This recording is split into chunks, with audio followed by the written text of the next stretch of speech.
வணக்க மக்களின் சம் பாருங்கள். ஆர்ஆர்பி என்டிபிசி 2025 ஷிஃப்ட் 1ல் கேட்ட கொஸ்டின். இந்த மாதிரி உங்களுக்கு என்டிபிசி கொஸ்டின்ஸ் வேணும்னா மறக்காம சேனலை ஃபாலோ பண்ணிக்கங்க. இந்த சம் பாருங்கள்.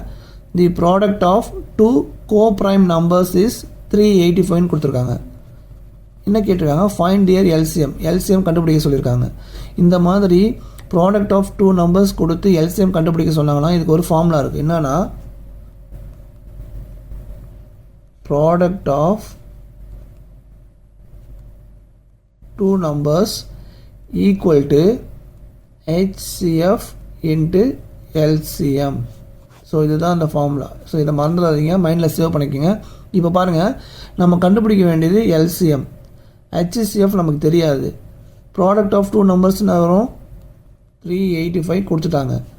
இப்போ நம்ம ஹெச்சிஎஃப் நமக்கு தெரியணும். இந்த நம்பருக்கு நம்ம ஹெச்சிஎஃப் தெரியணும். இதில் ஒரு சூப்பரான ட்ரிக் இருக்குது. என்னன்னா நல்லா கவனிங்க. Product of two co-prime numbers. So the HCF of product of two co-prime number is always 1. அப்படின்னா product of two co-prime நம்பரோட HCF எப்போவுமே 1 தான். ஸோ அப்போது இதுக்கு HCF என்ன வரும்? 1 இன்ட்டு LCM. இப்போது நம்ம LCM தான் கண்டுபிடிக்கணும். LCM இந்த சைடு வச்சுக்கோங்க. ஸோ இந்த 1 இந்த சைடு வந்துச்சுன்னா டினாமினேட்டரில் வந்துடும். அப்போது 385 டிவைட் பை 1. அப்போ என்ன ஒரு எல்சிஎம்? 385. அதுதான் இதுக்கு கரெக்டான ஆன்சர். ஆப்ஷன் ஏ தான் இதுக்கு சரியான ஆன்சர். ஸோ இந்த மாதிரி சம்ஸ் கேட்டாங்கன்னா இந்த ஃபார்முலாஸ்லாம் ஞாபகம் வச்சுக்கோங்க. அப்போ தான் உங்களுக்கு ஈஸியாக இருக்கும். இந்த மாதிரி நிறைய ட்ரிக்ஸ் வேணும். மறக்காம சேனலை ஃபாலோ பண்ணிங்க. நன்றி மக்களே.